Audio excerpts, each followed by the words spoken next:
Le vent de septembre charriait l'odeur douceâtre de la canne à sucre, prête à être récoltée dans les champs qui entouraient Sainte-Marie-des-Prés. C'était un parfum qu'Isabelle Laurent connaissait depuis son enfance, mêlé à l'arôme lourd des fleurs d'oranger qui s'obstinaient à pousser dans le jardin abandonné du manoir. La bâtisse, qui avait été l'orgueil de la famille Laurent, montrait désormais les marques cruelles du temps et du délaissement. Ses murs blanchis à la chaux affichaient des taches d'humidité qui dessinaient des cartes de décadence. Les carreaux de faïence qui ornaient la façade principale étaient fissurés, certains manquants, laissant des plaies béantes dans la maçonnerie. Les grilles de fer forgées des fenêtres rouillaient lentement, et les portes de bois massif grinçaient sur leurs gonds comme de vieux os fatigués. L'hôtel particulier de 2 étages conservait encore l'imposante majesté de son architecture, avec le blason de la famille Laurent sculpté dans la pierre au-dessus du portail principal, mais la gloire s'était évanouie comme l'eau entre les doigts. Le jardin, autrefois entretenu par des mains serviles, poussait désormais à l'état sauvage, les lianes envahissant les murs et les mauvaises herbes dominant les parterres de roses que la défunte mère d'Isabelle aimait tant.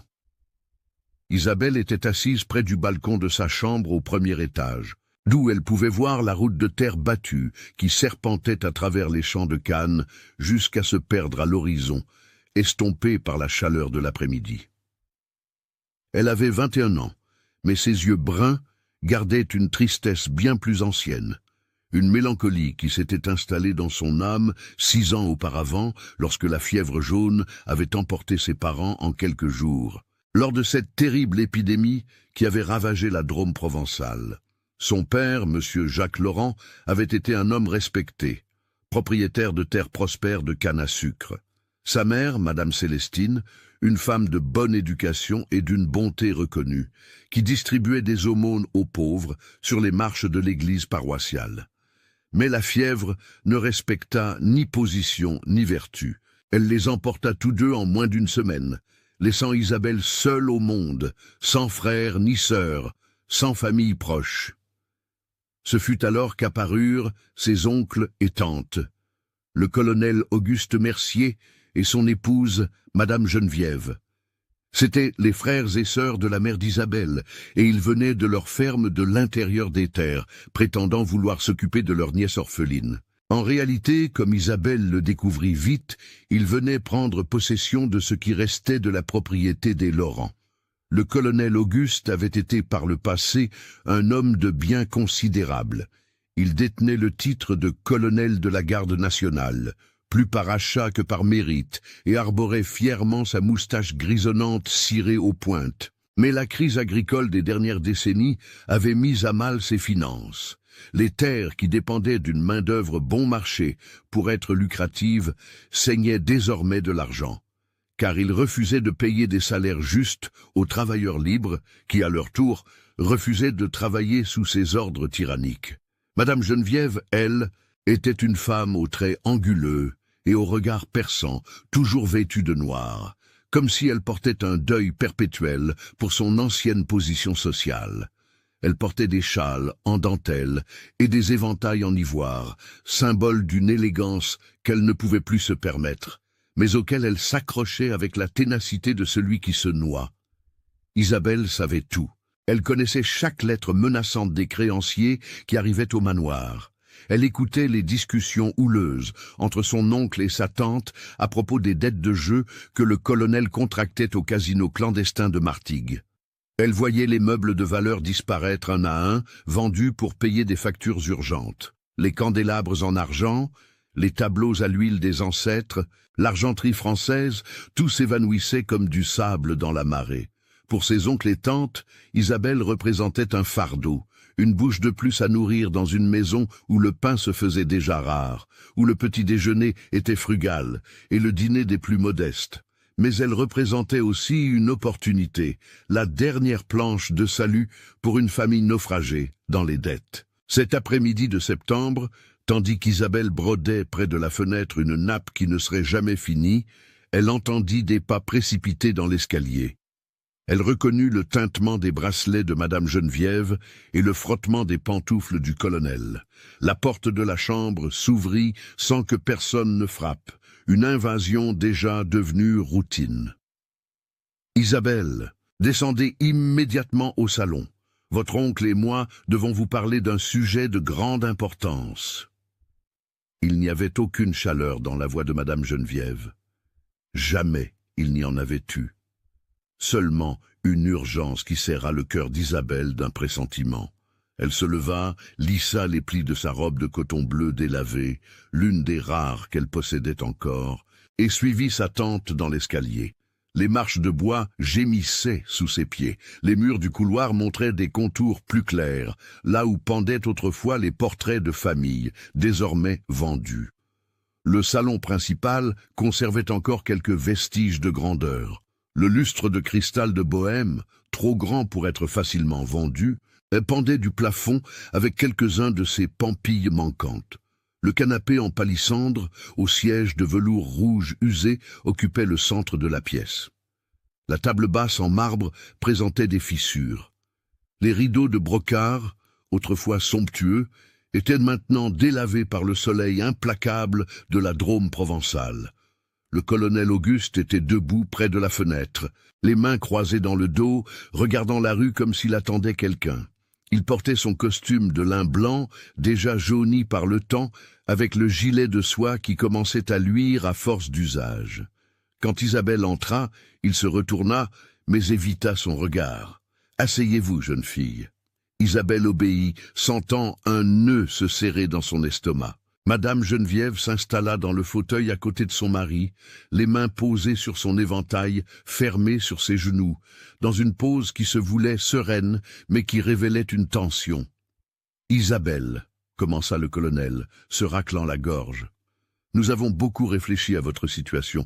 Vous êtes ici avec nous depuis 6 ans, et bien que cela ait été un plaisir de vous soutenir, il est temps de penser à votre avenir. » Isabelle connaissait ce ton. C'était le même que son oncle utilisait quand il était sur le point de faire quelque chose qui la désavantagerait et qu'il essayait de justifier comme étant pour son propre bien. « Une opportunité s'est présentée, » continua-t-il, « une opportunité que peu de jeunes filles dans votre situation auraient. Une opportunité qui garantira votre avenir et vous donnera la position que votre pauvre mère, que Dieu ait son âme, aurait souhaitée pour vous. » Madame Geneviève se pencha en avant, les yeux brillants de cette expression qu'Isabelle avait appris à craindre. Le baron Théodore de Montaigne, propriétaire du domaine de l'Espérance royale dans la région de Port-Vendre-sur-Mer, a manifesté le désir de contracter mariage. C'est un homme de bien considérable, propriétaire de vastes terres de cacao, l'une des fermes les plus prospères de la région chocolatière. Le monde sembla s'arrêter pour Isabelle. Les mots flottaient dans l'air chaud du salon comme des mouches lentes, des mots que son esprit refusait de traiter complètement. Mariage. Mais je ne connais pas cet homme. Il est veuf depuis 3 ans, expliqua le colonel pressé. Il a perdu son épouse dans des circonstances tragiques lors de l'accouchement. Depuis, il s'est exclusivement consacré à ses affaires, mais il cherche maintenant à fonder un nouveau foyer. C'est un homme sérieux, travailleur, d'excellente réputation. Mais je ne l'ai jamais vu, jamais parlé avec lui, protesta Isabelle, sentant la panique monter en elle. Comment pouvez-vous espérer que j'épouse un parfait inconnu? Madame Geneviève frappa son éventail fermé contre la paume de sa main, un geste d'impatience mal contenu. Ne soyez pas sotte, jeune fille, les mariages arrangés sont parfaitement normaux. Ils l'ont toujours été. Votre propre père et votre mère se connaissaient à peine avant de se marier, et voyez quelle vie heureuse ils ont eue. Ma mère m'a toujours dit qu'elle avait appris à aimer mon père, mais qu'elle aurait préféré le connaître d'abord, répondit Isabelle, la voix tremblante. Eh bien, vous aurez la même opportunité d'apprendre à l'aimer après le mariage, dit le colonel avec une fausse jovialité qui sonnait obscène. Et je dois ajouter que dans votre situation orpheline, sans dot, sans perspective, c'est une bénédiction qu'un homme de position tel que le baron Théodore ait accepté de vous considérer. Accepter de... Isabelle fronça les sourcils. Vous voulez dire que vous l'avez contactée? Vous m'avez offerte. Le silence qui s'ensuivit fut plus éloquent que n'importe quelle confession. Isabelle vit la rougeur monter au visage de son oncle. Elle vit sa tante détourner le regard. « Nous avons négocié votre avenir, Isabelle », dit finalement le colonel avec une pointe d'irritation. « C'est notre devoir en tant que vos tuteurs. Le baron Théodore a besoin d'une épouse jeune, éduquée, de bonne famille. Vous avez besoin d'un foyer, d'un soutien, d'une position. C'est un arrangement avantageux pour toutes les parties concernées. » « Avantageux pour tous, » répéta Isabelle lentement. « Et combien a-t-il payé pour moi? Combien vaut une nièce orpheline sur le marché matrimonial ?» Madame Geneviève se leva brusquement, le visage tordu d'indignation. « Comment osez-vous parler ainsi? Nous essayons de vous sauver d'une vie de misère et d'humiliation. Me sauver ou vous sauver ?» La question échappa des lèvres d'Isabelle avant qu'elle ne pût la retenir. Le colonel frappa la main sur la table de marbre avec suffisamment de force pour faire teinter les tasses à thé. « Assez! Vous n'avez pas le choix dans cette affaire, Isabelle. L'accord est déjà conclu. Le baron a offert une somme généreuse en échange de la main d'une jeune fille de bonne famille, éduquée, apte à être la maîtresse de son domaine. Il a également proposé de prendre en charge certaines de nos obligations financières. Le mariage est fixé dans 3 semaines. » Isabelle sentit le sol se dérober sous ses pieds. 3 semaines. Vendue comme du bétail, comme une propriété à transférer. Elle regarda ses oncles et tantes, ces visages qui auraient dû représenter la protection familiale, et ne vit que 2 étrangers désespérés essayant de sauver leur peau à ses dépens. « Et si je refuse ?» Le colonel la regarda froidement. « Alors vous quitterez cette maison immédiatement, sans un sou, sans référence, sans rien d'autre que les vêtements que vous portez. Voyez si vous pouvez survivre seul dans les rues de Sainte-Marie, ou peut-être à Marseille, où les jeunes filles sans protection finissent de manière que je préfère ne pas mentionner en votre présence. » La menace plana dans l'air comme une fumée toxique. Isabelle savait qu'elle n'était pas vide. Elle connaissait les histoires de jeunes filles tombées en disgrâce, qui avaient fini dans des maisons closes ou des couvents, ou avaient simplement disparu sans laisser de traces. Elle n'avait pas d'argent, pas d'amis ayant les moyens de l'aider, pas d'endroit où aller. Au moins, pourrais-je le rencontrer avant la cérémonie? Madame Geneviève laissa échapper un soupir impatient. Le baron est un homme très occupé. Il viendra pour la cérémonie. Vous le rencontrerez à l'hôtel comme il se doit. « À l'hôtel !» répéta Isabelle, la voix faible sans vie. « La cérémonie aura lieu à l'église paroissiale, » continua le colonel, reprenant un ton plus doux maintenant que la question était réglée. « Le père Antoine a déjà été informé. Nous organiserons une réception modeste ici au manoir. Le baron apportera quelques invités de Port-Vendre-sur-Mer. Tout sera très convenable. » Isabelle se leva lentement, les jambes faibles, la tête tourbillonnant.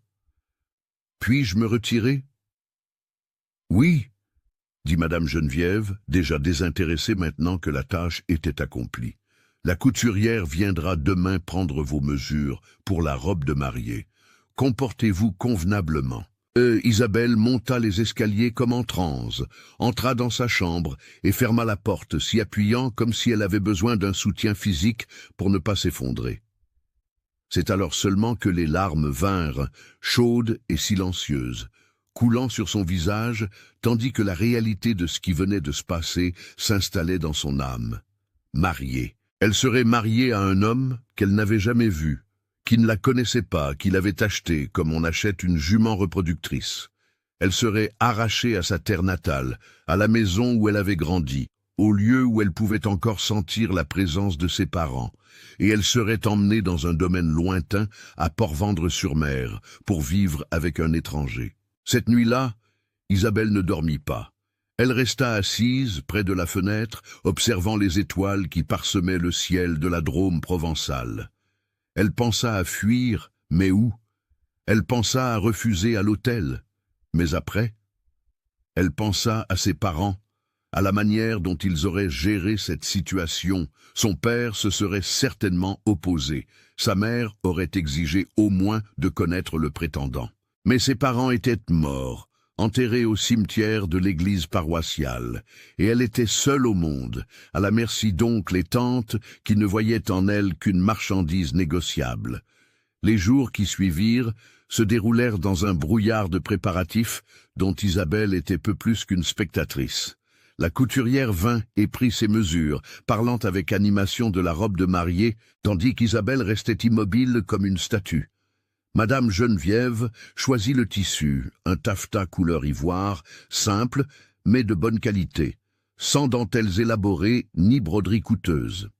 « Rien de trop ostentatoire », expliqua sa tante à la couturière. « La jeune fille est orpheline, une robe trop riche serait inappropriée. Le voile serait en tulle blanc, maintenu par un arrangement de fleurs d'oranger artificielles. Les gants en dentelle ivoire, les chaussures de satin prêtées par une connaissance de Madame Geneviève, dont les pieds avaient une taille proche de ceux d'Isabelle. Isabelle écoutait tout comme si l'on parlait d'une autre personne. Cette mariée en préparation n'était pas elle. Cela ne pouvait pas être elle. C'était une poupée qu'on habillait pour une représentation sans volonté propre, sans voix. Un après-midi, lorsqu'elle se retrouva seule avec la vieille servante qui travaillait encore à la maison, une femme nommée Joseph, qui avait servi sa mère, Isabelle demanda à voix basse « Joseph, connaissez-vous ce baron Théodore? En avez-vous déjà entendu parler ?» Joseph, une femme métisse de 60 ans, aux cheveux gris attachés en un chignon serré, regarda autour d'elle nerveusement avant de répondre « J'en ai entendu parler, ma petite dame. On dit que c'est un homme riche, mais on dit aussi qu'il est dur. Il a perdu sa première femme en couche, la pauvre. On dit que depuis il s'est enfermé, ne parle plus à personne correctement, ne pense qu'au travail et à l'argent. Est-il cruel ?» Joseph hésita. « Je n'ai pas entendu dire qu'il battait les travailleurs ou quoi que ce soit, mais on dit qu'il est froid, qu'il ne sourit pas, que son cœur est mort avec sa première épouse. » Isabelle sentit un frisson lui parcourir l'échine. « Et je vais épouser cet homme. » Joseph lui prit la main avec tendresse. « Vous êtes forte, ma petite dame. Votre mère était forte aussi. Vous trouverez un moyen de vivre, vous trouvez toujours. » Mais Isabelle ne se sentait pas forte. Elle se sentait comme une feuille au vent, emportée là où elle ne voulait pas aller, sans pouvoir se raccrocher à rien. La nuit précédant le mariage, Madame Geneviève entra dans la chambre d'Isabelle pour une conversation nécessaire sur les devoirs conjugaux. Ce fut une explication clinique, embarrassante et effrayante, sur ce qui serait attendu d'elle la nuit de noces. Isabelle écouta horrifiée, sentant la nausée monter en elle. « C'est juste quelque chose que les épouses doivent supporter », conclut Madame Geneviève avec une grimace de dégoût. « Avec le temps, on s'y habitue, et si Dieu le veut, les enfants viendront bientôt, ce qui est le but de tout cela. » Quand sa tante sortit, Isabelle vomit dans la bassine de porcelaine de la chambre. Elle vomit de peur, de dégoût, de révolte contre son destin. Le matin du mariage se leva gris, avec des nuages bas qui menaçaient de pluie. C'était la fin septembre, une période d'orage soudain dans la Drôme provençale. Isabelle se réveilla avec la sensation de marcher vers ses propres funérailles. Joseph l'aida à s'habiller en silence, serrant le corset, ajustant les jupons, boutonnant les petits boutons de nacre dans le dos de la robe. Le taffetas ivoire était beau, il fallait l'admettre, mais elle se sentait comme une condamnée, préparée pour l'exécution. La coiffure fut faite par Madame Geneviève elle-même, qui avait de l'habileté avec les cheveux. Elle attacha les longs cheveux bruns d'Isabelle en un chignon élaboré à la nuque, laissant quelques boucles encadrer son visage. Elle posa le voile, arrangea les fleurs artificielles. Quand Isabelle se regarda dans le miroir, elle vit une mariée pâle comme un fantôme, aux yeux cernés par le manque de sommeil et aux lèvres serrées en une ligne fine de résignation. L'église paroissiale de Sainte-Marie-des-Prés était une construction imposante de style baroque, avec sa façade de pierre blanche, ses clochers et son intérieur décoré de boiseries dorées. Isabelle avait fréquenté cette église toute sa vie. Elle y avait entendu la messe avec ses parents, y avait fait sa première communion.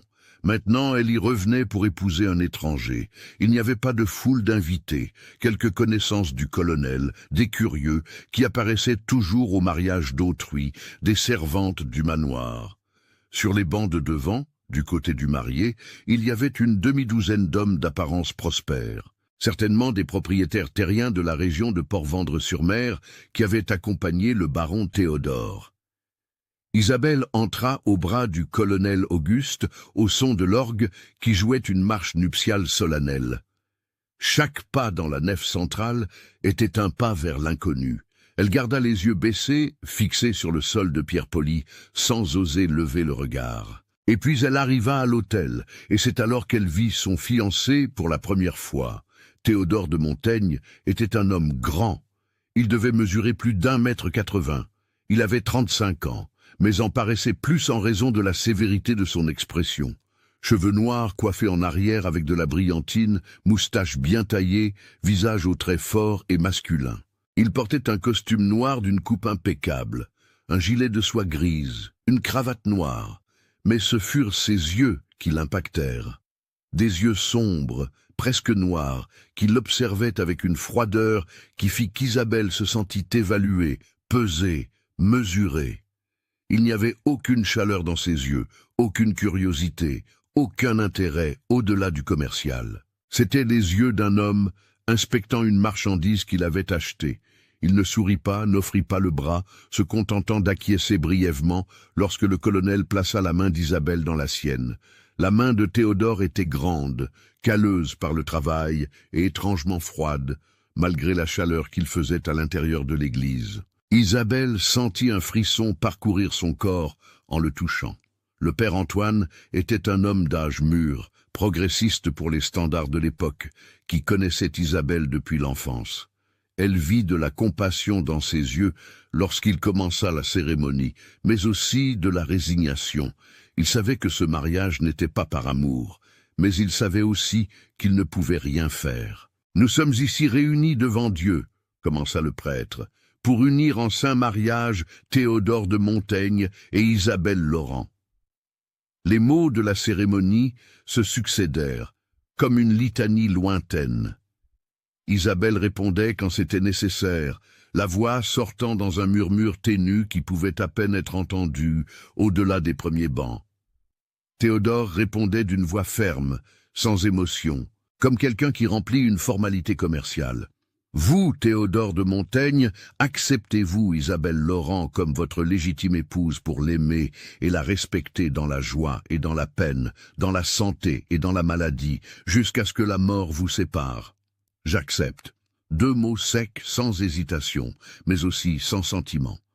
Vous, Isabelle Laurent, acceptez-vous, Théodore de Montaigne, comme votre légitime époux pour l'aimer et le respecter dans la joie et dans la peine, dans la santé et dans la maladie, jusqu'à ce que la mort vous sépare? Isabelle hésita. Ce fut seulement 1 seconde, peut-être 2, mais cela parut une éternité. Elle sentit la pression de la main de Théodore augmenter légèrement. Un avertissement silencieux.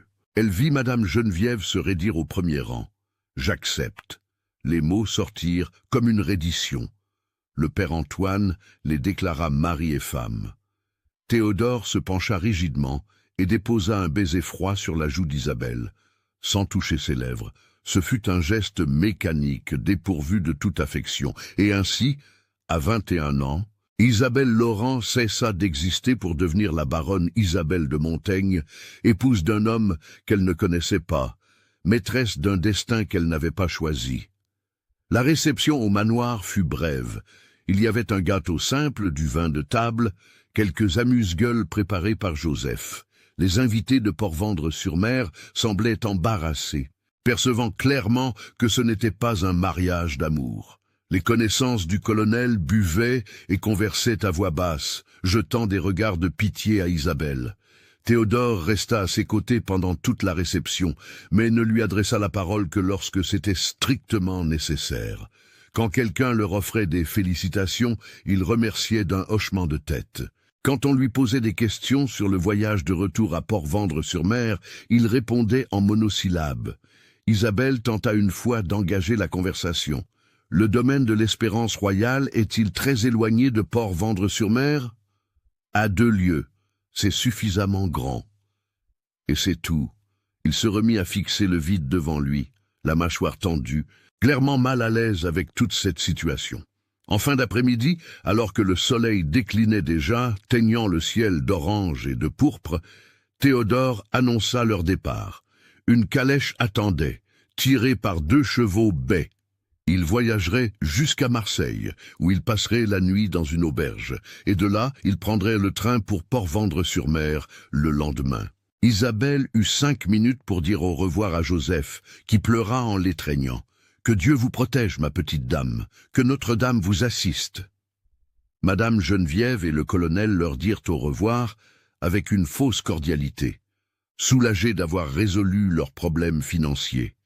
Il n'y eut pas d'étreinte. Pas de larmes, seulement des poignées de main formelles et des vœux de bonheur qui sonnaient creux. Isabelle monta dans la calèche, s'installa sur la banquette rembourrée de cuir usé. Théodore monta ensuite, s'assit de l'autre côté, le plus loin possible d'elle, frappa la paroi de la calèche pour signaler au cocher de partir.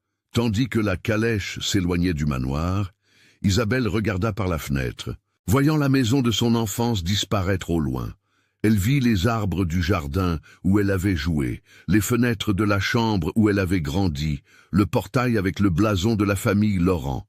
Elle laissait tout derrière elle, sa maison, ses souvenirs, le dernier lien avec ses parents défunts et se dirigeait vers l'inconnu, assise à côté d'un homme qui l'avait achetée, comme on achète un lot de terre, qui la regardait à peine, dont la froideur irradiait comme le froid d'une tombe. La route de Marseille était longue et cahoteuse. La calèche cahotait violemment, forçant Isabelle à s'accrocher au support en bois. Théodore regardait par la fenêtre, le visage une masque indéchiffrable, perdu dans des pensées qu'il ne partageait pas. Elle tenta de nouveau. « Monsieur Théodore, baron !» la corrigea-t-il sans la regarder. « Je préfère que vous m'appeliez baron Théodore ou monsieur le baron. » Isabelle se mordit la lèvre. Cet homme ne voulait même pas être appelé par son prénom par sa propre épouse. « Monsieur le baron, » recommença-t-elle hésitante, « pourriez-vous me parler un peu du domaine, de Port-Vendre-sur-Mer ? Je n'y suis jamais allé. » Il continua de regarder par la fenêtre un long moment, et Isabelle pensa qu'il l'ignorerait simplement. Puis, sans détourner le regard du paysage qui défilait, il répondit « C'est un domaine de cacao. Nous avons 200 travailleurs. La maison principale est en pierre, elle a 2 étages, suffisamment de chambres. Vous aurez vos propres appartements et des servantes pour vous servir. J'espère que vous gérerez la maison avec efficacité. Je ne tolère ni le gaspillage, ni la paresse. » « J'aurai mes propres appartements ?» voulut-elle dire séparés. « Oui, je ne vois pas de raison de partager les chambres en permanence. Il y a des obligations conjugales qui doivent être remplies à des fins de génération d'héritiers, mais en dehors de cela, je préfère ma vie privée. » La froideur avec laquelle il parla des obligations conjugales fit qu'Isabelle sentit de nouveau la nausée monter. Il parlait de l'intimité maritale comme il parlerait d'une transaction commerciale, quelque chose à exécuter par nécessité, non par désir. « Je comprends, » murmura-t-elle, la voix presque inaudible. « Vous comprendrez les règles quand nous arriverons là-bas, » continua-t-il, toujours sans la regarder. « J'ai des routines spécifiques. Je n'aime pas être interrompu quand je travaille. Je prends mes repas à des heures fixes. J'espère que la maison sera toujours en ordre et que vous vous comporterez de manière adéquate à une baronne. » « Je peux le faire, monsieur le baron. »« Très bien. » Et c'est tout. Le reste du voyage jusqu'à Marseille se déroula dans un silence sépulcral, rompu seulement par le bruit des roues sur la route de terre et le bruissement des arbres au vent. Quand ils arrivèrent à Marseille, il faisait déjà nuit. La grande ville impressionna Isabelle par ses lumières, le mouvement des rues, le bruit. Théodore la conduisit à une auberge discrète dans le quartier du commerce. Il réserva 2 chambres séparées. « Reposez-vous, » ordonna-t-il. Nous partons tôt demain. Isabelle entra dans sa chambre, ferma la porte à clé, et c'est alors seulement qu'elle permit aux larmes de couler librement. Elle pleura la vie qu'elle avait perdue, les parents qui lui manquaient tant, la liberté qu'elle n'avait jamais eue.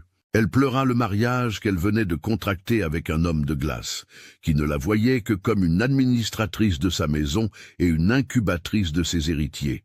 Et elle pleura pour elle-même, pour la jeune femme qui avait été vendue comme du bétail, et qui appartenait maintenant à un étranger qui la supportait à peine. Cette nuit serait la première de nombreuses nuits solitaires qu'Isabelle aurait devant elle, sans savoir que le pire était encore à venir, mais aussi sans imaginer que de cette nuit sombre pourrait éventuellement naître une lumière inattendue. Le voyage en train de Marseille à Port-Vendre-sur-Mer prit 2 jours entiers avec un arrêt à Valence pour la nuit. Isabelle n'avait jamais pris le train et, dans d'autres circonstances, elle aurait trouvé fascinante l'expérience de voir le paysage de la côte passer rapidement par la fenêtre. Mais assise dans le wagon de première classe, avec Théodore plongé dans des papiers commerciaux de l'autre côté du compartiment, elle ne sentait qu'un vide croissant. Il lui adressait à peine la parole. Au mieux, il lui demandait si elle avait besoin de quelque chose, si elle était à l'aise, toujours avec ce ton formel et distant de celui qui remplit des obligations sociales sans aucun intérêt sincère. Isabelle répondait qu'elle allait bien, car elle ne saurait que dire d'autre à un mari qui était un parfait inconnu. Elle l'observait discrètement pendant qu'il travaillait. Théodore était méticuleux. Il notait des chiffres dans des carnets de cuir, révisait des contrats, faisait des calculs. Ses mains étaient grandes et fortes, des mains d'homme qui connaissait le travail acharné, malgré sa position privilégiée. Le visage restait toujours sérieux, concentré, le front marqué d'une ride permanente entre les sourcils. C'était un bel homme, il fallait l'admettre, d'une beauté masculine et sévère, mais beau. Si les circonstances avaient été différentes, s'ils s'étaient rencontrés autrement, peut-être aurait-elle même pu se sentir attirée par lui, mais il n'y avait aucun moyen de ressentir de l'attirance pour quelqu'un qui la traitait comme un meuble. La 2e nuit, à Valence, il réserva de nouveau des chambres séparées à l'auberge. Isabelle commençait à se demander s'il remplirait un jour ses obligations conjugales dont il avait parlé, ou s'il la garderait simplement comme une sorte de gouvernante coûteuse. Port-Vendre-sur-Mer apparut comme une révélation verte et humide le matin du 3e jour. La ville portuaire fourmillait d'activités, avec des barques de pêche amarrées au quai, des dockers transportant des sacs de cacao, des commerçants criant des offres, l'odeur de la mer mêlée à l'arôme doux et fort du cacao fermentant dans les entrepôts. C'était complètement différent de Sainte-Marie. Il y avait une énergie brute, violente, presque dans la façon dont les gens se déplaçaient, parlaient, négociaient. Isabelle vit des hommes armés au coin des rues, remarqua des regards calculateurs qui l'évaluaient, entendit des histoires murmurées de disputes foncières qui se terminaient dans le sang. « C'est une région en expansion », expliqua Théodore, brisant son silence habituel alors qu'il traversait la ville en calèche. Le cacao a apporté beaucoup de richesse, mais aussi beaucoup de violence. Des hommes tuent pour 1 mètre de bonne terre à cacao. La loi ici est souvent la loi du plus fort. C'était la plus longue conversation qu'il avait initiée depuis leur mariage. « Et vous, monsieur ?» Isabelle hésita. « Vous devez aussi vous défendre ainsi ?»« J'ai des hommes pour cela, » répondit-il froidement. « Des hommes de main loyaux qui garantissent que mes terres restent mes terres. Je ne suis pas violent par nature, mais je ne suis pas non plus stupide. Dans cette région, celui qui ne se défend pas perd tout. » La route de la ville au domaine de l'Espérance royale serpentait à travers des plantations denses de cacaoyers. Isabelle fut impressionnée par l'immensité des terres, des lieues et des lieues d'arbres chargés de fruits jaunes et rouges, le dévers fermé bloquant le soleil, créant une pénombre humide et mystérieuse. Des travailleurs noirs et métis se déplaçaient entre les arbres, récoltant les fruits avec des machettes, transportant des paniers. Certains ôtaient leur chapeau de paille et s'inclinaient lorsque la calèche passait, reconnaissant le patron. « Combien de personnes travaillent ici ?» demanda Isabelle. « 236 lors du dernier recensement. Des travailleurs libres, tous. Certains vivent sur le domaine, d'autres viennent des environs. Je paie des salaires justes, mais j'exige un travail acharné. » Finalement, après plus d'1 heure de voyage depuis Port-Vendre-sur-Mer, la maison principale apparut dans une vaste clairière au sommet d'une douce élévation.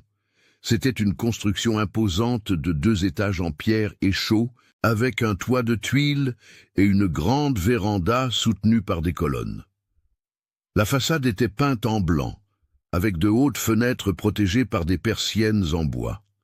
Des carreaux de faïence dans les tons de bleu et blanc décoraient les plinthes et les encadrements des portes. Autour de la maison principale se trouvaient diverses constructions plus petites. Le séchoir, où le cacao était séché, les entrepôts, les écuries, et plus loin les maisons simples des travailleurs qui vivaient sur le domaine. Plus loin encore, Isabelle put apercevoir une construction en ruine, qui semblait être d'anciennes cases des ouvriers agricoles, maintenant abandonnées, vestiges d'un temps que la loi avait aboli, mais dont les marques saignaient encore sur la terre. La calèche s'arrêta devant la maison.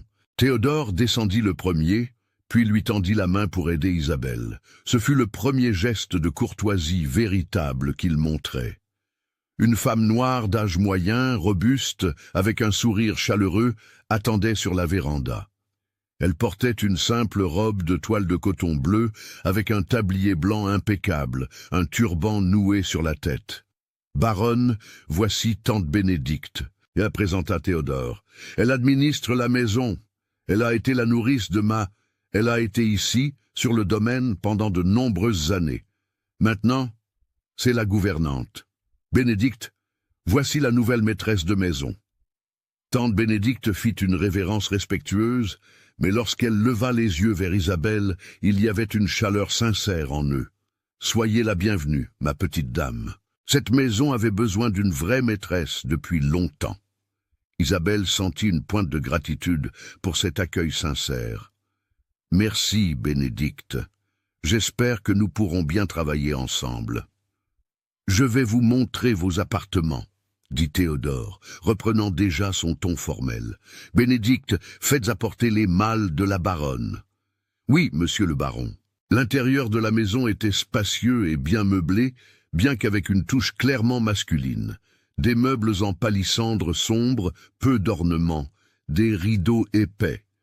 Les murs étaient blanchis à la chaux, décorés de quelques peintures de paysages et de nature morte. Le sol était fait de larges planches de bois polies qui grinçaient doucement sous les pas. Théodore conduisit Isabelle par le large escalier jusqu'au premier étage. Il ouvrit une porte qui donnait sur une chambre ample et lumineuse, avec des fenêtres qui s'ouvraient sur la vue des plantations de cacao. « Ce seront vos appartements, » annonça-t-il. « Vous avez tout ce dont vous avez besoin, armoire, coiffeuse, salle de bain privative.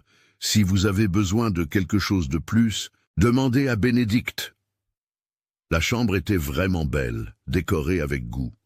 Le lit à baldaquin avait des couvre-lits en lin blanc brodé, il y avait un tapis persan au sol, des rideaux de mousseline blanche qui frémissaient avec la brise qui entrait par les fenêtres. « Et vos appartements, monsieur le baron ?»« Au bout du couloir. Ne vous inquiétez pas, je ne vous dérangerai pas fréquemment. » La façon dont il dit cela, comme si sa propre présence était un désagrément qui lui épargnerait gentiment, fit qu'Isabelle ressentit un mélange de soulagement et d'humiliation. « Le dîner est servi à 19 heures précises, » continua-t-il. « Habillez-vous convenablement, nous avons des règles dans cette maison. Reposez-vous maintenant du voyage. » Et puis, il sortit, simplement, refermant la porte derrière lui, laissant Isabelle seule dans cette belle et étrange chambre qui était maintenant la sienne. Elle s'assit au bord du lit, les mains légèrement tremblantes. Elle était là, au domaine de l'Espérance royale, mariée à un homme qui la regardait à peine, dans une terre lointaine entourée d'étrangers. Un léger coup à la porte la tira de ses pensées. « Entrez, » Tante Bénédicte entra, portant un plateau avec du thé et des biscuits au maïs. J'ai pensé que madame voudrait peut-être quelque chose après le long voyage.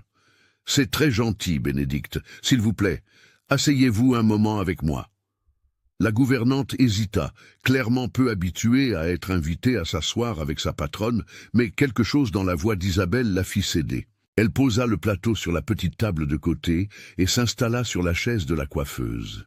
« Madame va s'habituer ici, dit-elle gentiment. Je sais que vous devez être effrayé, loin de chez vous, marié à un homme que vous ne connaissez pas encore. Mais monsieur le baron n'est pas un mauvais homme, n'est-ce pas? Il est juste froid, compléta Isabelle. Bénédicte soupira. Il est devenu ainsi après la mort de madame Claire. Il était différent avant, plus jeune, plus vivant, mais ce qui lui est arrivé l'a changé. Il a fermé son cœur, l'a verrouillé de l'intérieur. Madame Claire était la première épouse? C'était elle, oui, madame. Une belle jeune fille, délicate, même un peu comme vous. Cheveux sombres, yeux doux. Ils se sont mariés par amour, vous savez. Ce fut l'un des rares mariages d'amour que j'ai vus par ici. Isabelle sentit un pincement au cœur. Théodore avait connu l'amour, et maintenant elle, sa seconde épouse, serait toujours comparée à un souvenir idéalisé. Bénédicte baissa les yeux, la voix devenant plus douce. Lors de l'accouchement de leur premier enfant, ce fut un accouchement difficile, très difficile. L'enfant était en travers. Le médecin de Port-Vendre-sur-Mer a mis trop de temps à arriver. Quand il est enfin arrivé, il était déjà trop tard. Nous avons perdu madame Claire et le bébé, un petit garçon qui n'a même pas eu le temps de respirer correctement. Mon Dieu! Monsieur le baron ne s'en est jamais vraiment remis. Il s'est blâmé de l'avoir laissée enceinte, de ne pas avoir fait venir un meilleur médecin, de tout. Depuis, il a peur d'avoir un autre enfant. C'est pourquoi il vous tient à distance, vous comprenez? Isabelle comprit. Ce n'était pas seulement de la froideur ou du désintérêt, c'était de la peur. Peur d'aimer de nouveau, de perdre de nouveau, de revivre la même souffrance. Mais alors, pourquoi s'est-il remarié? Bénédicte eut un sourire triste. Un homme de sa position a besoin d'héritier, madame. Il a besoin de quelqu'un pour administrer la maison, pour perpétuer le nom. Et je crois qu'au fond, même avec toute sa peur, il ressent la solitude. Cette maison est trop grande pour un homme seul. Les semaines suivantes établirent une routine étrange et solitaire. Isabelle se levait tôt, prenait son petit déjeuner seule dans la salle à manger, car Théodore était déjà dans les champs lorsqu'elle descendait. Elle passait les matinées à apprendre à administrer la maison avec Bénédicte, supervisant les servantes, planifiant les repas, organisant les appartements. Théodore déjeunait à la maison seulement 2 fois par semaine. Généralement, il mangeait quelque chose de rapide dans les champs. Au dîner, ils se retrouvaient à table, assis chacun à une extrémité de la longue table en palissandre, mangeant en silence, seulement rompus par des commentaires superficiels sur le temps ou la récolte. La récolte est bonne cette année. Tant mieux, monsieur le baron. La pluie a été régulière. Oui, je l'ai remarqué. Des conversations vides entre 2 personnes qui partageaient un toit, mais ne partageaient pas leur vie.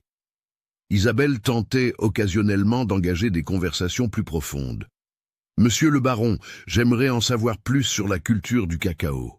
Peut-être pourriez-vous me montrer les plantations? Ce n'est pas un endroit pour une dame. Le soleil est fort, le terrain est irrégulier. Bénédicte peut vous expliquer le processus si vous êtes curieuse. Pourriez-vous me parler de votre famille, de vos parents? Ils sont décédés. Il n'y a pas grand-chose à dire. Avez-vous des frères et sœurs? Un frère à Marseille. Nous ne nous parlons plus depuis des années.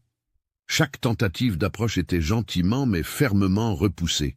Théodore maintenait son mur érigé, ne lui permettant pas de s'approcher.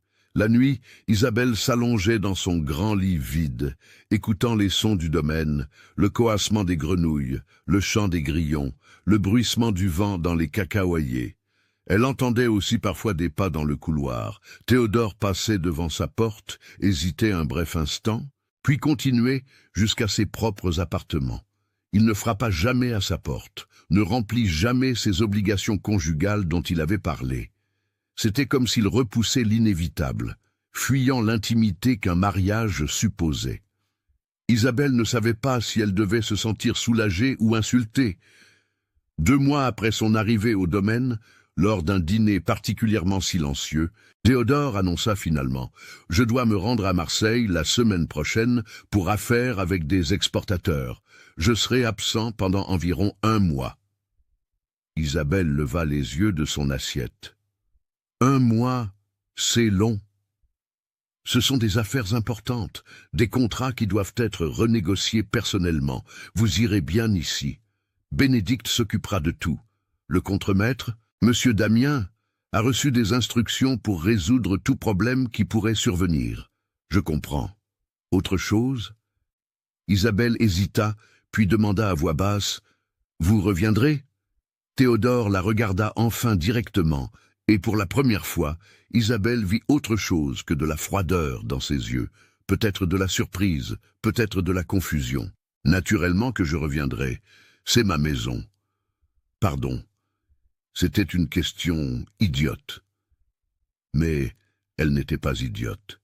C'était la question d'une femme qui commençait à se sentir comme une invitée indésirable dans sa propre maison, pas une épouse.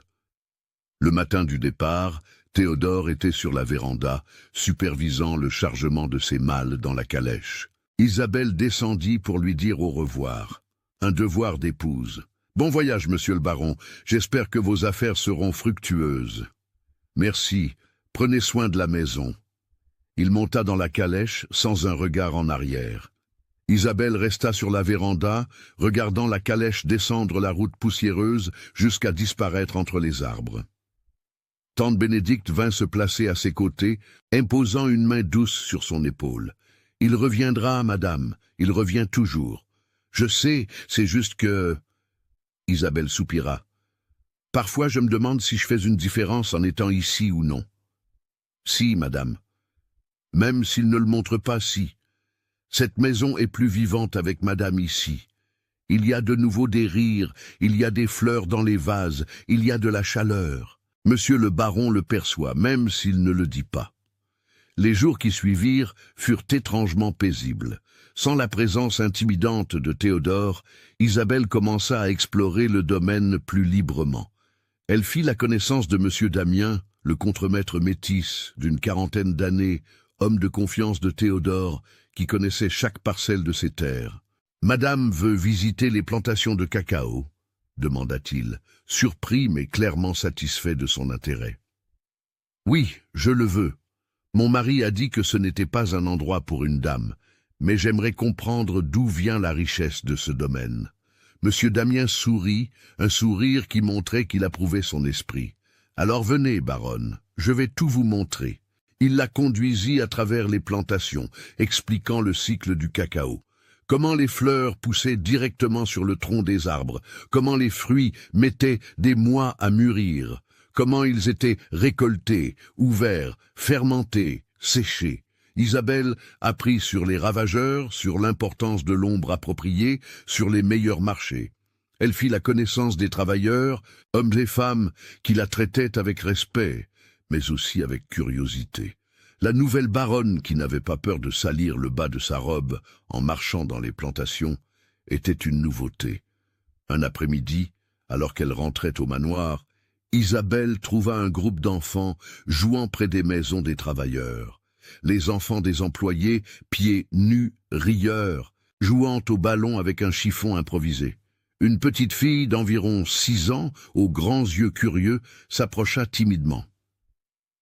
« Madame est la nouvelle baronne ?»« Oui, je le suis. Comment t'appelles-tu ?»« Marie-Grâce, madame. Ma mère travaille au séchoir. »« C'est un joli nom, Marie-Grâce. » La petite fille sourit, révélant une dent manquante. « Madame va rester ici pour toujours. » La question innocente frappa Isabelle comme une pierre. Allait-elle rester ici pour toujours, dans ce domaine lointain, mariée à un homme qui l'évitait, vivant une vie qu'elle n'avait pas choisie? « Oui, » répondit-elle, forçant un sourire. « C'est ma maison maintenant. » Tant mieux, ça faisait longtemps qu'il n'y avait pas de baronne ici. L'autre est morte avant ma naissance, mais ma mère parlait d'elle. Toujours l'autre, la première épouse, la mémoire qui planait sur tout comme un fantôme. 3 semaines passèrent. Théodore n'envoya aucune nouvelle, aucune lettre, aucun message. Isabelle commença à se demander s'il reviendrait vraiment.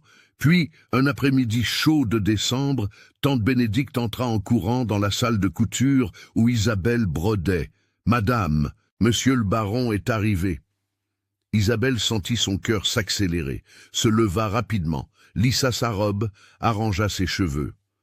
Pourquoi était-elle nerveuse? Quelle différence cela faisait-il s'il était de retour?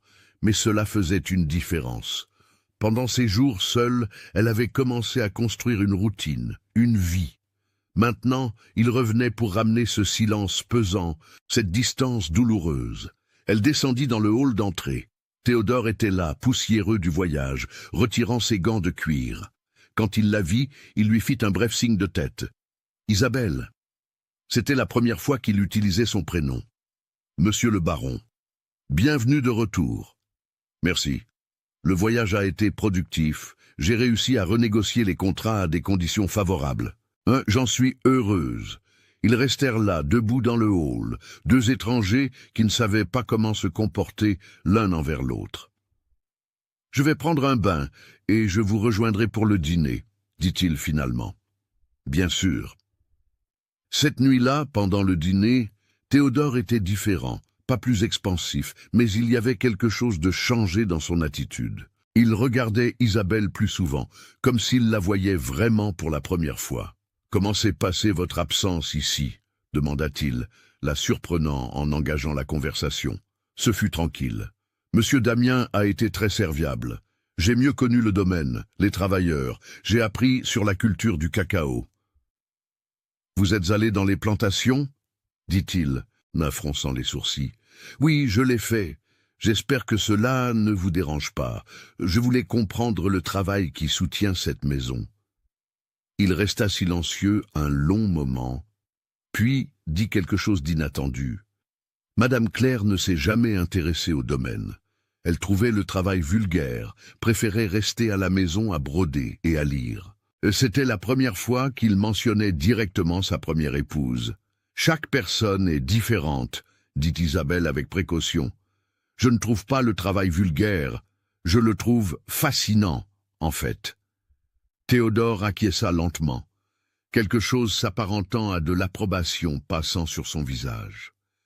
Cette nuit-là, pour la première fois, Théodore frappa à la porte de la chambre d'Isabelle.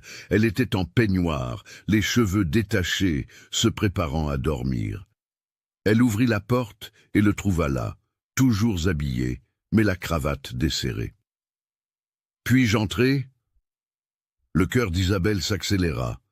Elle savait ce que cela signifiait. Finalement, après 3 mois de mariage, il venait remplir ses obligations conjugales. « Oui, vous pouvez. » Il entra, referma la porte derrière lui. Il resta là, clairement mal à l'aise. « Isabelle, c'est difficile pour moi, mais nous sommes mariés depuis des mois et nous n'avons pas encore... n'avons pas... » Il s'interrompit, la voix défaillante. « Je comprends, monsieur le baron. »« Théodore.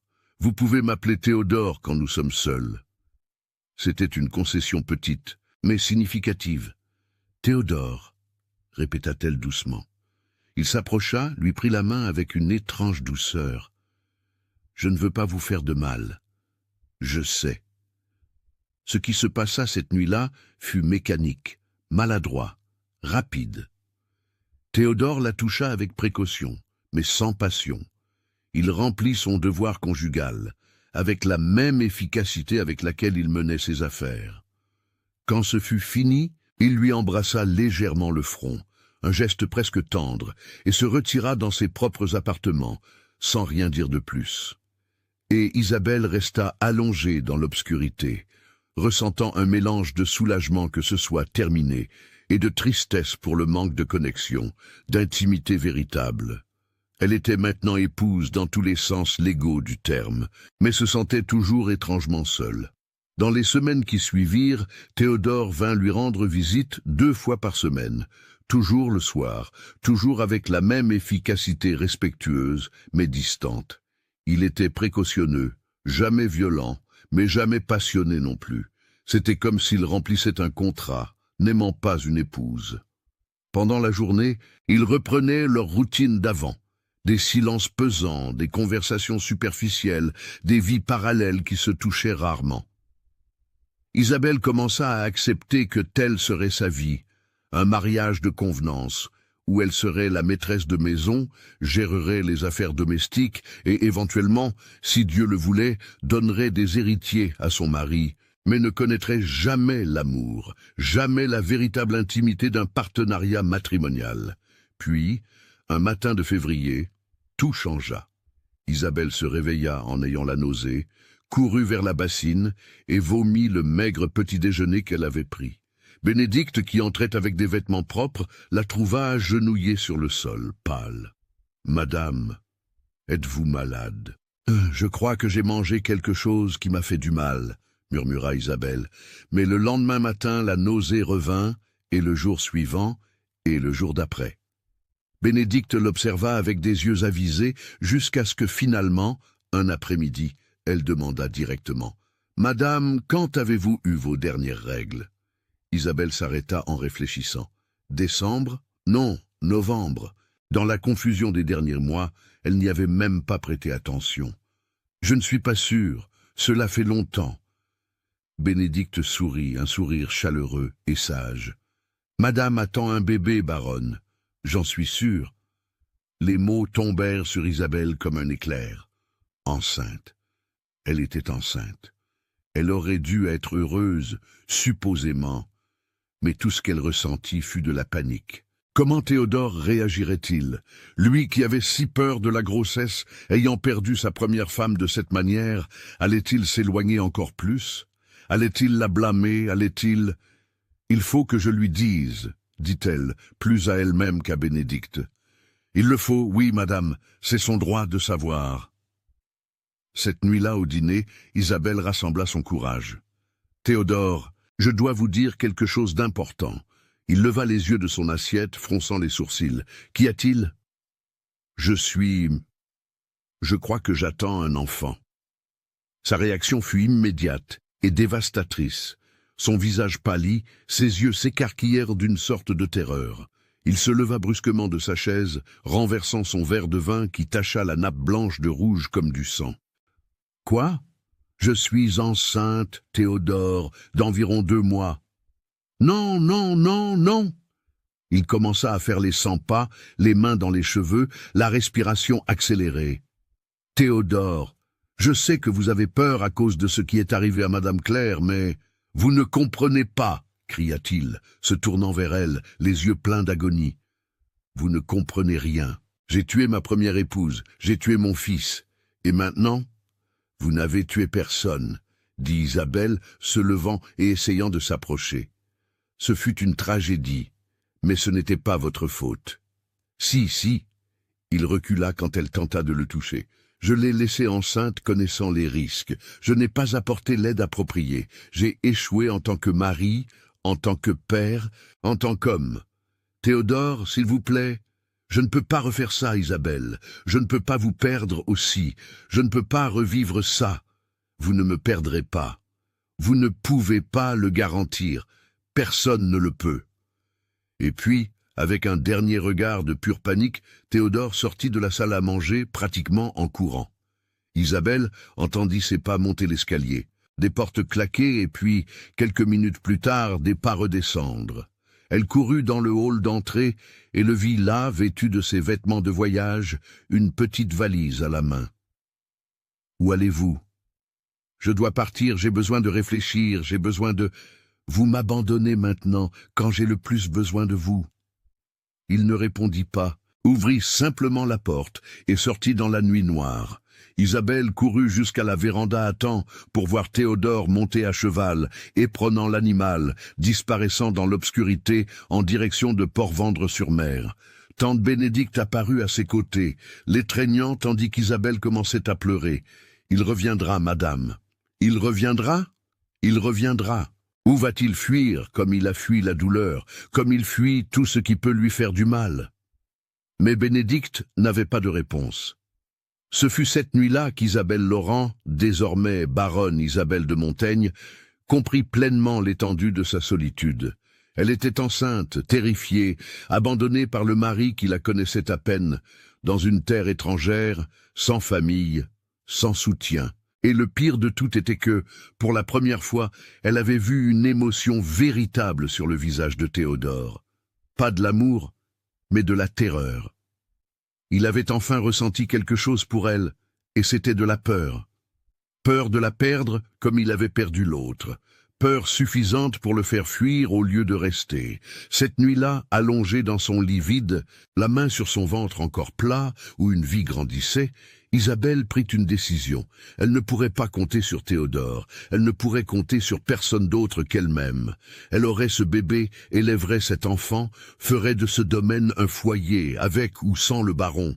Et s'il revenait, ce serait elle qui déciderait si elle le pardonnerait. Mais Théodore ne revint pas. Les jours se transformèrent en semaines, les semaines en mois. Des lettres arrivèrent de Marseille, brèves et formelles, parlant d'affaires, envoyant de l'argent pour l'entretien de la maison, mais ne mentionnant jamais quand il reviendrait. Isabelle affronta la grossesse seule, avec seulement Bénédicte et M. Damien à ses côtés, puisant des forces dans une solitude qui faisait plus mal que toute douleur physique. Et quelque part, au fond de son cœur, une rage commençait à grandir avec le bébé, une détermination à prouver qu'elle était plus forte que quiconque ne l'imaginait. Les premiers jours après la fuite de Théodore furent les plus difficiles. Isabelle se réveillait, en espérant le trouver dans la salle à manger ou entendre ses pas dans le couloir.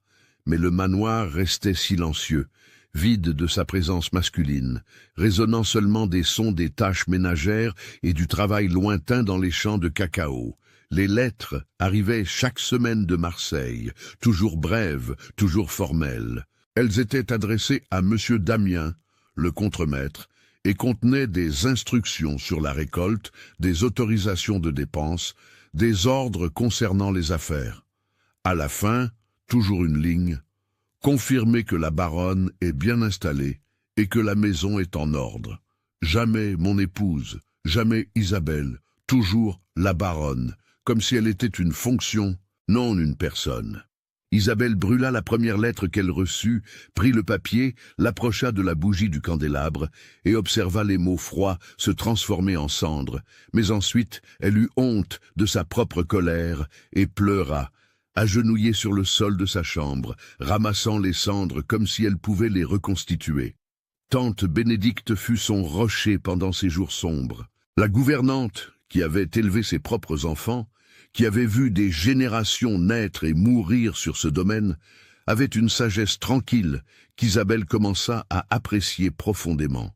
« Madame doit manger », insistait Bénédicte, apportant des plateaux avec du bouillon de poulet, des fruits, des pains frais. « Le bébé a besoin de force, même si madame n'a pas faim. »« Je n'y arrive pas, Bénédicte.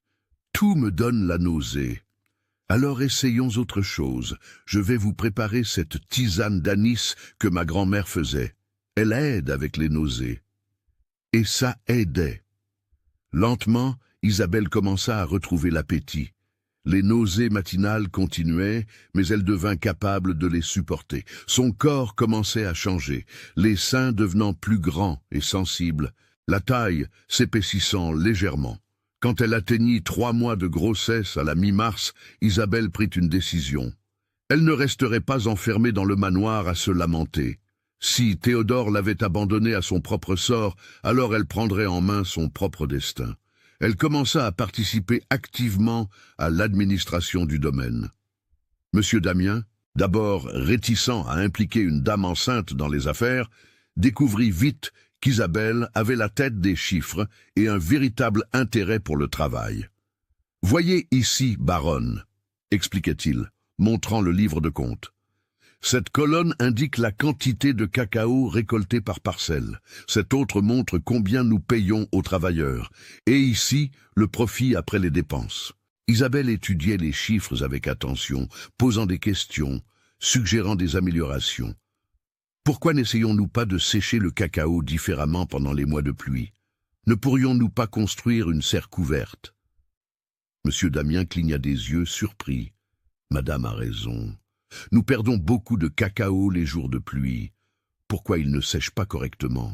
Une serre pourrait résoudre cela. Alors faisons-en une. Nous avons suffisamment de bois, de travailleurs disponibles? Oui, baronne, je donnerai les ordres dès aujourd'hui. Et ainsi, Isabelle commença à laisser sa marque sur le domaine de l'espérance royale. De petites améliorations, des gains d'efficacité, une attention aux détails que Théodore, occupé par les grandes affaires, avait négligés. Les travailleurs l'observaient d'abord avec méfiance. Une baronne enceinte et abandonnée par son mari était sujette à commérage.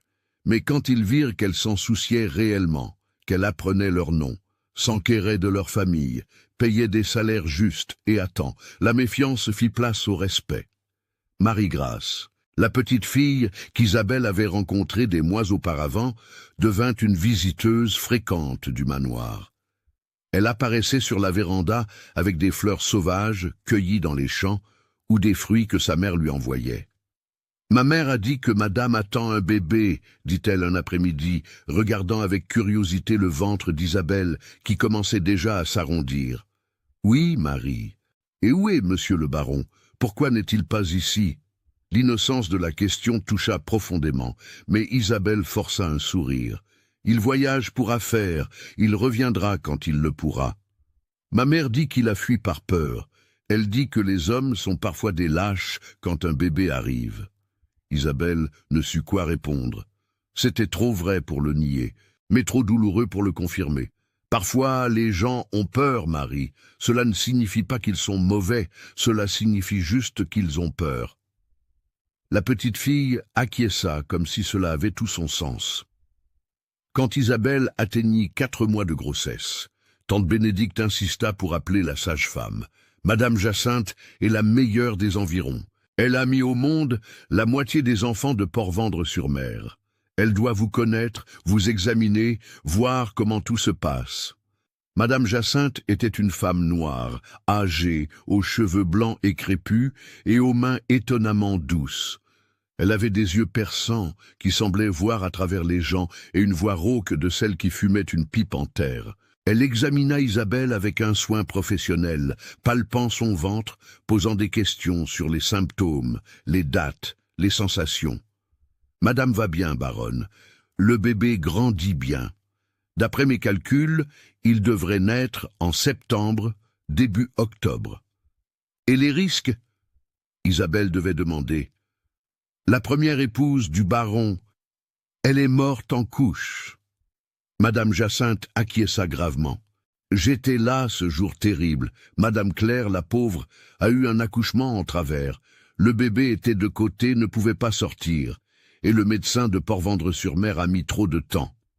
Quand il est arrivé, il était déjà trop tard pour les deux. Cela peut arriver à moi, cela peut arriver à n'importe quelle femme, baronne, mais vous êtes jeune, forte, en bonne santé. Madame Claire était délicate, faible depuis l'enfance, et je suis là maintenant. Je ne laisserai rien de mal arriver. J'ai déjà tourné des bébés dans le ventre auparavant. J'ai déjà sauvé des mères qui semblaient perdues. Faites-moi confiance. » Isabelle voulait faire confiance. Elle devait faire confiance. Elle n'avait pas d'autre choix. « Merci, Madame Jacinthe. »« Et une autre chose, baronne, » dit la sage-femme, lui prenant fermement la main. « Vous êtes seule maintenant, mais vous n'avez pas besoin de l'être. Il y a des gens ici qui se soucient de vous. Il y a Bénédicte, il y a Damien, il y a moi, il y a tous ces gens du domaine.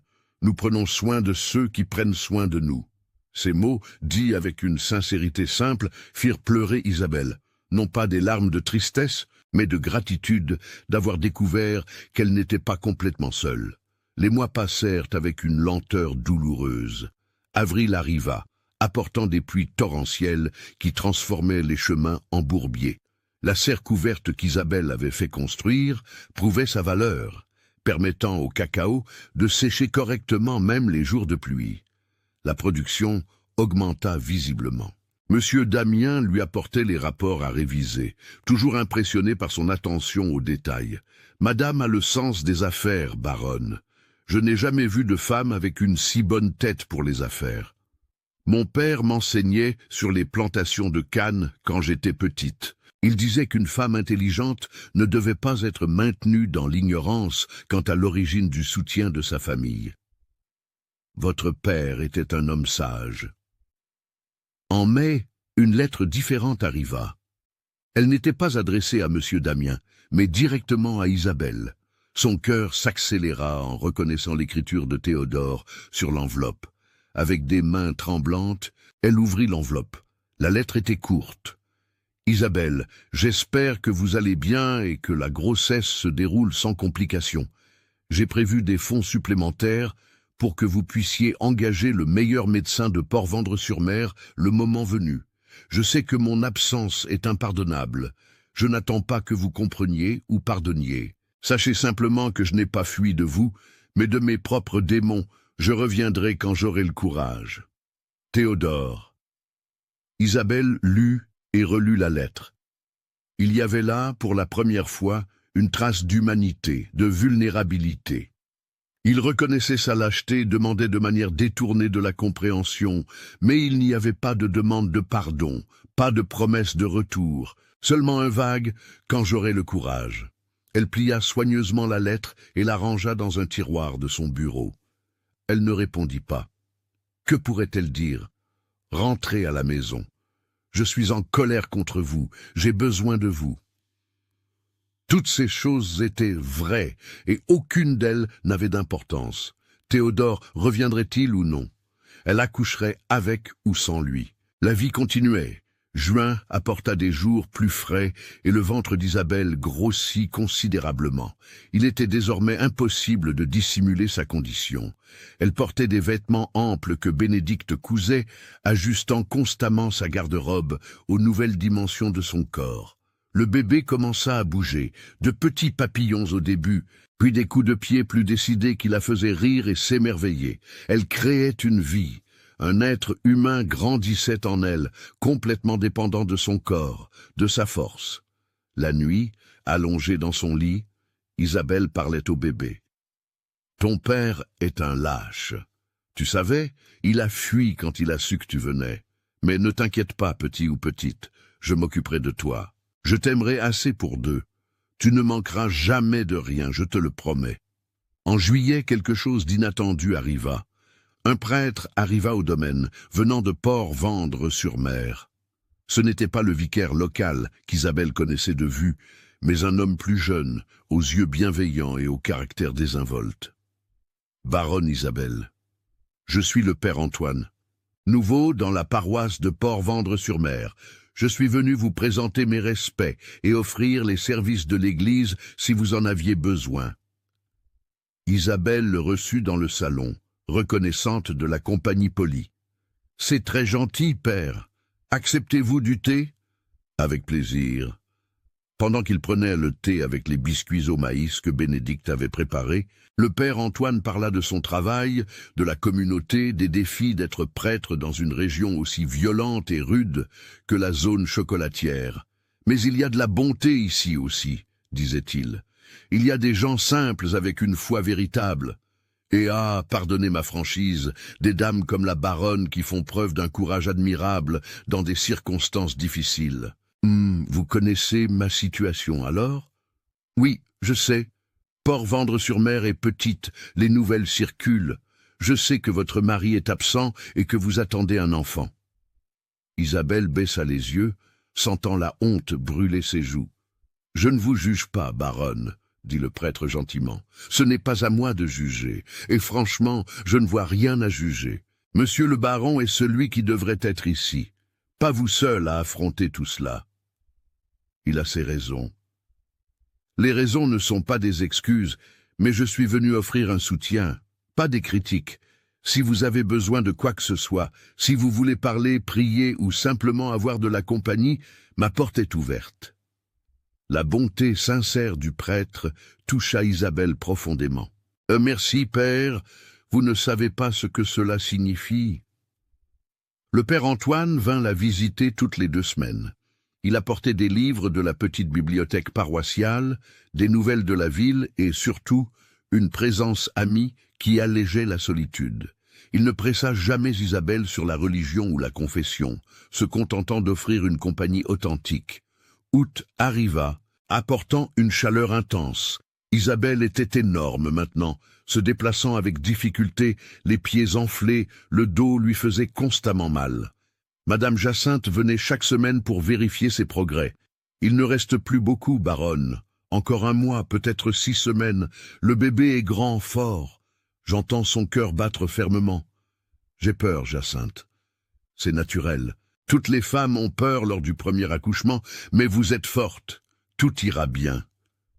Isabelle voulait croire.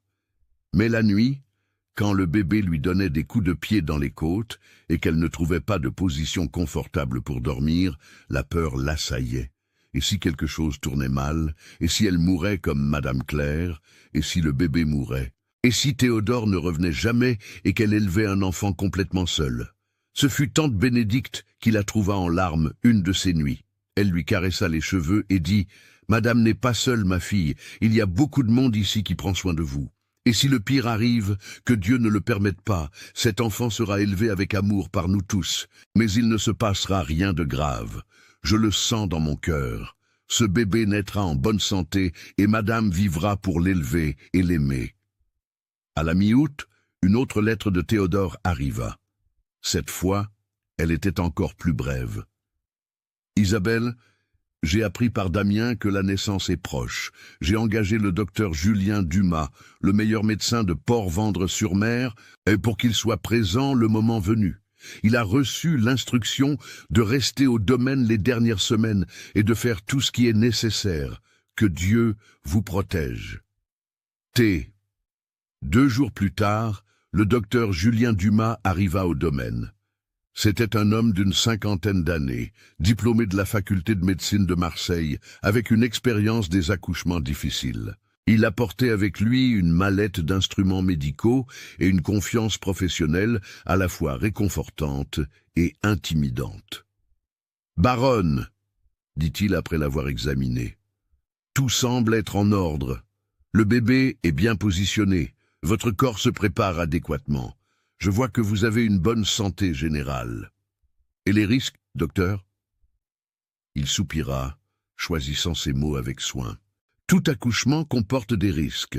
Je ne vous mentirai pas en disant qu'il est impossible d'avoir des complications, mais, selon mon évaluation, vous avez toutes les conditions pour un accouchement en toute sécurité. Vous êtes jeune, forte, le bébé va bien. Je serai ici pour intervenir si nécessaire. Étiez-vous ici quand Madame Claire... » Je n'étais pas à Marseille à cette époque, mais j'ai eu connaissance de l'affaire. Ce fut une tragédie qui aurait pu être évitée avec une assistance plus rapide. Je garantis que je ne permettrai pas qu'une telle chose se produise sous ma supervision. La présence du médecin à la maison apporta une certaine tranquillité, mais augmenta aussi la tension. Tous savaient que le moment était proche. Les servantes préparèrent la chambre d'Isabelle méticuleusement, avec des linges propres, de l'eau bouillie, tout ce que Madame Jacinthe et le docteur Julien demandaient. « Sage-femme et médecin », commenta Bénédicte avec approbation.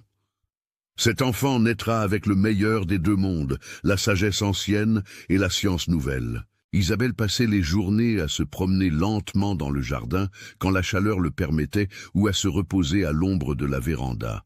L'attente était torturante. Chaque petite douleur la faisait penser « c'est maintenant ?» Mais ce n'était pas ça.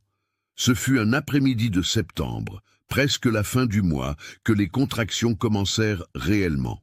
Isabelle se reposait dans sa chambre quand elle sentit une forte oppression dans le ventre, différente des inconforts habituels. Puis une autre, et une autre. « Bénédicte » l'appela-t-elle, essayant de rester calme. « Je crois que ça a commencé. » Le domaine entier entra en état d'alerte. Bénédicte courut appeler Madame Jacinthe et le docteur Julien. Les servantes coururent, tout préparé. Monsieur Damien, ne sachant que faire, resta sur la véranda, nerveux, comme si c'était lui le père. Les contractions s'intensifièrent. On aida Isabelle à s'allonger sur le lit, vêtue d'une chemise de nuit en lin blanc. Madame Jacinthe était d'un côté, le docteur Julien de l'autre, Bénédicte lui tenant la main. « Respirez, baronne, » instruisait Madame Jacinthe. « Quand la contraction viendra, poussez, mais seulement quand je vous le dirai. Il est encore tôt, il faut dilater davantage. » Les heures s'étirèrent. La douleur venait par vagues de plus en plus fortes, de plus en plus rapprochées. Isabelle criait, pleurait, transpirait, s'accrochait à la main de Bénédicte comme à une planche de salut. « J'ai peur, » gémit-elle, « je ne veux pas mourir. »« Vous ne mourrez pas, ma fille, » disait Bénédicte fermement. « Vous êtes forte, continuez. Je n'y arrive pas. Vous y arrivez, oui, pour votre bébé, vous y arrivez. » La nuit tomba et les contractions continuaient. Le docteur Julien examinait régulièrement. Son expression était sérieuse mais pas alarmée. « Ça progresse bien, encore un peu, et vous pourrez commencer à pousser pour de bon. » Dehors, sur la véranda, les travailleurs du domaine commencèrent à se rassembler, non par ordre, mais par une réelle préoccupation. La baronne avait conquis leurs affections. Marie-Grâce était là, tenant la main de sa mère, les yeux écarquillés d'inquiétude. « La baronne ira bien ?» demandait-elle. « Oui, ma fille. Madame Jacinthe est une bonne sage-femme, et il y a aussi un médecin. Tout ira bien. » Le père Antoine arriva, amené par quelqu'un qui était allé le chercher. Il n'entra pas dans la chambre, mais resta dans le salon, priant son chapelet à voix basse, disponible si nécessaire. Près de minuit, Madame Jacinthe annonça « Maintenant, baronne, c'est le moment. Quand la prochaine contraction viendra, poussez de toutes vos forces. » Isabelle obéit, poussant avec une force qu'elle ne savait pas posséder, criant de douleur et d'effort. « Encore une fois, je vois la tête. Encore une contraction.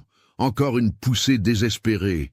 C'est presque ça. Encore une, baronne. Encore une. » Et puis, dans un moment qui sembla suspendre le temps, dans un cri final d'effort et de douleur, Isabelle sentit le bébé glisser hors de son corps. Pendant une seconde terrifiante, il y eut le silence. Puis, le plus beau cri qu'Isabelle n'ait jamais entendu. Un cri indigné d'un nouveau-né découvrant l'air pour la première fois.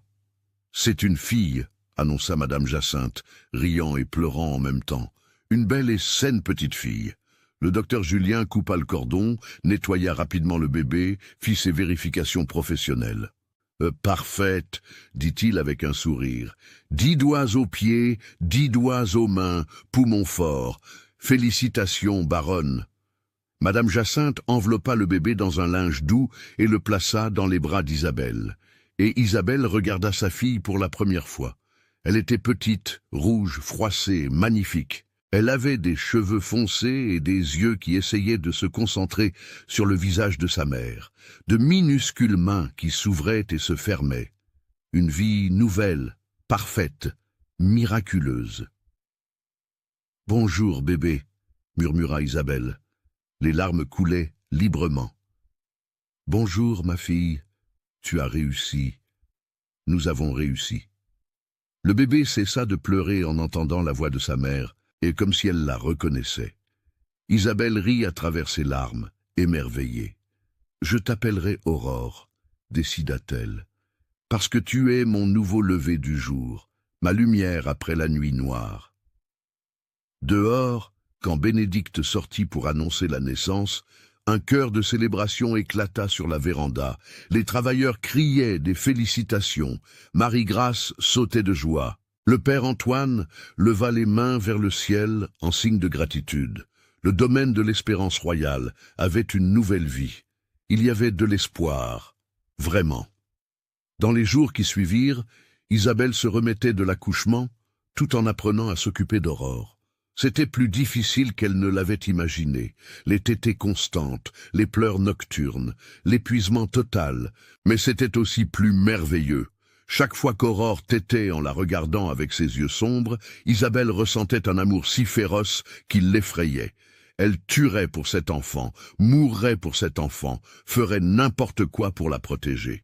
Tante Bénédicte était inestimable, enseignant à Isabelle comment allaiter correctement, comment changer les couches, comment calmer le bébé quand elle pleurait. Madame Jacinthe venait quotidiennement vérifier la mère et la fille, toujours satisfaites des progrès. Madame s'est très bien débrouillée, baronne, et la petite Aurore grandit bien. Elle a des yeux vifs. Cette petite fille sera intelligente. Le docteur Julien resta au domaine pendant une semaine de plus, s'assurant qu'il n'y aurait pas de complications postpartum. Puis il retourna à Port-Vendre-sur-Mer, laissant des instructions détaillées. « Si vous avez besoin de moi, faites-moi appeler, mais je pense que vous n'en aurez pas besoin. Madame et l'enfant sont en bonne santé. » Une semaine après la naissance d'Aurore, Isabelle était assise sur la véranda, berçant le bébé endormi, lorsque M. Damien s'approcha hésitant. « Baronne, pardon de vous déranger, mais je dois vous dire quelque chose. »« Dites, Damien. » « J'ai envoyé une lettre au baron l'informant de la naissance. Il a demandé que je le fasse immédiatement. » Isabelle acquiesça. Elle savait que cela arriverait. « Merci de m'avoir prévenu. »« Il y a autre chose, baronne ?» Il a envoyé une réponse. « Elle est arrivée ce matin. » Son cœur s'accéléra. « Et qu'est-ce qu'elle dit ?» Damien lui tendit l'enveloppe. Isabelle l'ouvrit d'une main libre, l'autre tenant Aurore. La lettre était courte, comme toujours. « Damian, je suis soulagé de savoir que l'accouchement s'est bien déroulé et que la mère et la fille sont en bonne santé. Je retournerai au domaine dans 3 semaines. Il y a des papiers à signer. Préparez le bureau. Baron Théodore de Montaigne. » Isabelle lut et relut. Des papiers à signer. Pas un mot sur le désir de connaître sa fille. Pas un mot de soulagement personnel, seulement le soulagement formel de savoir que les choses s'étaient bien passées. Et alors, elle comprit. Les papiers. Il revenait pour finaliser ce qu'il avait commencé. Il revenait pour divorcer. Il avait abandonné une femme enceinte. Maintenant, il revenait pour abandonner une femme avec un nouveau-né. Isabelle regarda Aurore, dormant tranquillement dans ses bras, si petite, si innocente, si parfaitement inconsciente du drame qui l'entourait. Et quelque chose se durcit en elle. Elle n'était plus la jeune femme effrayée que Théodore avait achetée à ses oncles et tantes. Elle n'était plus l'épouse passive qui acceptait l'abandon et l'humiliation. Elle avait accouché seule. Elle avait administré tout un domaine seule. Elle avait survécu seule. Elle n'avait pas besoin de Théodore de Montaigne, et s'il venait avec des papiers de divorce, elle les signerait. Elle négocierait des conditions qui garantiraient elle.